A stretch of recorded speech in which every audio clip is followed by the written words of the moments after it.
자, 이어지는 시간은요, 영수증의 비밀입니다. 자, 우리 일상에서 이제 흔히 접할 수 있는 게 영수증이 아닐까라는 생각이 드는데, 이 영수증 안에도 세금이 다 숨어 있다고요, 세무사님? 네, 이제 영수증의 비밀 한번 볼까요?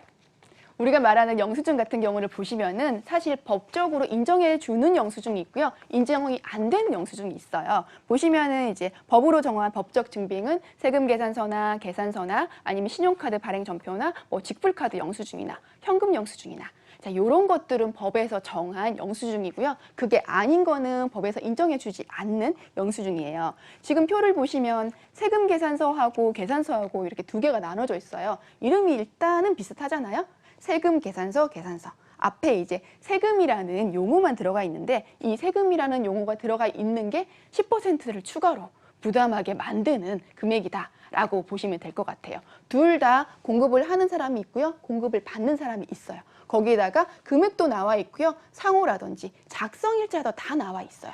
근데 세금 계산서는 제가 이렇게 동그라미를 미리 쳐놨는데 보면 세액이라는 게 있는데 여기에는 공급 가액만 있고요. 여기 세액이라는 게 없어요. 그러니까 두 개 차이가 나겠죠. 똑같이 1,000만 원이라고 하더라도 계산서가 발행이 되면은 1,000만 원만 주면 되는데 세금 계산서가 발행이 되면 1,100만 원을 기재를 해야 하기 때문에 100만 원씩을 더 주게 되는 거죠. 그 금액은 보통은 사업을 하시는 분들이 하시기 때문에 이후에 100만 원에 대해서는 부가세 환급을 받을 수도 있고 1,100만 원에 대해서는 다 비용 처리가 가능하기 때문에 세금 계산서와 계산서는 꼭 받는 게 원칙이기는 해요. 우선 세금 계산서랑 계산서를 두 개를 보셨고 하나 더 보여드릴 거는 이제 이거는 보통 집에서나 사무실에서나 가끔씩 보세요. 자세히 보시면은 그 전기요금 영수증하고 도시가스 영수증 두 개거든요. 위에는 보시면은 우리가 흔히 한전에서 나오는 이제 세금 계산서 그 도시가스 관련 전기요금 영수증인데 여기를 보시면 세금 계산서라고 기재되어 있어요. 아무도 자세히 보진 않지만 영수증 받아보시면 지로에 이렇게 나와 있거든요. 공급하는 사람 번호 나오고 공급받는 사람 번호 나와요. 공급가액, 세액까지 다 나오기 때문에 요 금액은 사실상 나중에 부가세 처리를 한다거나 비용 처리를 할 때 인정을 받을 수 있으세요. 그런데 밑에는 보면은 도시가스 영수증인데요. 이게 일반적으로 가정집에서 받으시는 거예요. 여기 한번 보이시면은 고객님은 세금 계산서가 발행되지 않습니다 라고 돼 있어요. 그러면 세금 계산서 발행을 안 하고 영수증만 준 걸로 되는 거죠. 하지만 옆에 보면은 여기에 부가세 금액이 나와 있어요. 우리 대부분 부가세를 일상생활에서 내고는 있거든요. 하지만 이렇게 받은 거는 우리가 인정이 안 되기 때문에 세금만 내고 마는 거고 위에 있는 경우는 세금 계산서를 발행을 받았기 때문에 사업을 할 때 비용 처리가 가능하다라는 거를 두 개, 사업을 하시는 경우와 안 하시는 경우 지로 영수증이 이렇게 다를 수 있다. 이런 말씀을 드리려고 한 거였고요. 자, 세 번째는 보시면 현금 영수증 우리 다 알잖아요. 현금 영수증에도 두 가지 종류가 있어요. 첫 번째는 소득 공제용이고 두 번째는 지출 증빙용이에요. 이게 무슨 차이냐고 하면 우리 왜 직장인들 현금 영수증 소득 공제 받는다라는 말씀들 많이 듣잖아요. 여기 나와 있는 현금 영수증 소득 공제 부분을 받으셔야지 우리 연말정산할 때 이제 소득을 적게 하시고 세금에서 혜택을 볼 수 있는 부분이고요. 여기는 뭐냐면 여기 지출 증빙이라고 되어 있어요. 요거는 사업을 하시는 분들만 받을 수 있어요. 사업하시는 분들이 소득공제를 받으면 혜택을 못 보시거든요. 지출증빙 영수증을 받으셔야지 추가적으로 비용 처리가 가능하고 세무서에서 제출하는 세금을 적게 낼 수 있는 부분이기 때문에 두 개가 다르다. 이런 것 정도는 상식적으로 알면 좋을 것 같아요. 자, 지로통지서 한번 보시면은 보통 우리가 이런 거 많이들 받아요. 그런데 여기는 보시면 금액에 상관없이 아무런 것도 없어요. 앞에는 세금 계산서 뭐 이런 내용도 있었고 아니면 고객님한테 세금 계산서는 발행되지 않습니다. 이런 멘트도 있었잖아요. 근데 이거는 전혀 그런 게 없죠. 이런 지로 영수증 받아왔자 사실 우리 연말정산 할 때라든지 사업을 하시는 분들이라든지 비용 처리를 받기는 사실 법적으로 정해놓은 건 아니에요. 그래서 힘든데 금액이 이제 3만 원이 안 되신다. 그러면은 사실 사업하시는 분들은 다 받으시면 영수증 처리가 되세요. 하지만 직장인들 같은 경우는 연말정산할 때 소득공제 받을 때 이런 이제 지로영수증 같은 거는 전혀 혜택을 못 본다. 이런 거 정도는 상식적으로 알아두시면 좋을 것 같아요. 네, 그렇다면은 신용카드 전표에 대해서도 좀 준비를 하셨다고 들었습니다. 이것도 이제 우리가 가장 많이 받는 영수증 중 하나가 아닐까 싶은데요. 여기도 비밀이 있을까요? 아, 그럼요. 신용카드도 사실 이렇게 여러 개가 나오기는 하거든요. 이게 보시면 우리 되게 일상생활에서 많이 신용카드를 사용을 하시는데 영수증을 자세히 보시는 분들 없잖아요. 보통은 이제 버려주세요. 이렇게 많이 오는데 재미삼아 한 번씩 보시면은 상식적으로 도움이 되실 부분인데 이제 왼쪽에 보시면은 어떤 회사에서 발행을 했고 우리가 어떤 식으로 물건을 소비를 했는지 샀는지에 대한 금액이 나오는데 공급가액이 나오고 부가세가 나오고 합계액이 나와요.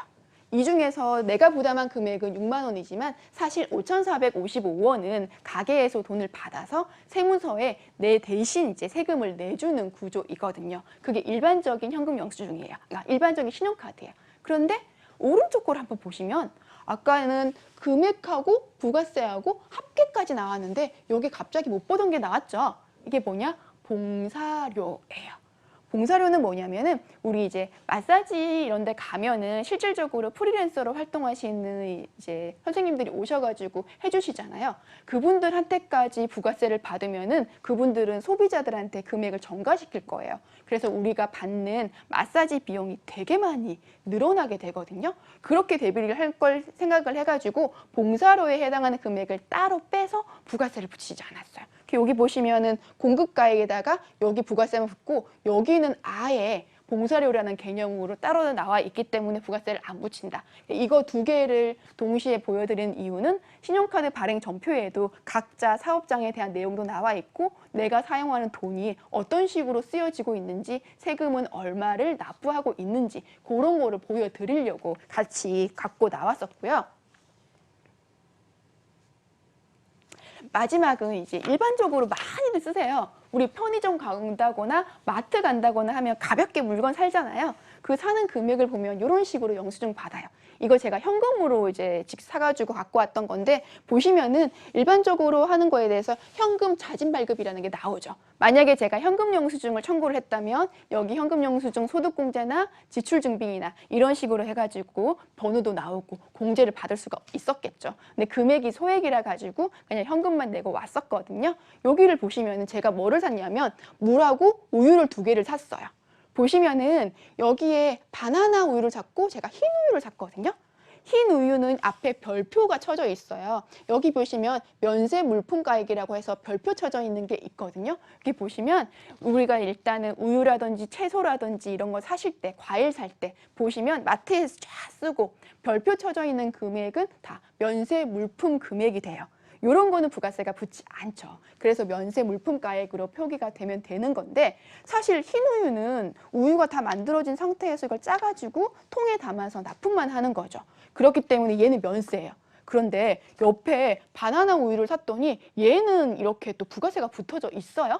그 이유는 뭐냐면 똑같이 우유이긴 한데 바나나 우유는 흰 우유를 공급을 받아서 바나나 시럽이라든지 이렇게 액체를 넣어가지고 가공을 해가지고 통에 넣어서 납품을 하는 구조가 된 거거든요. 이런 식으로 진행한 거는 사실 어떤 부가가치를 일으킬 만한 행위가 있다고 봐가지고 부가세를 붙여요.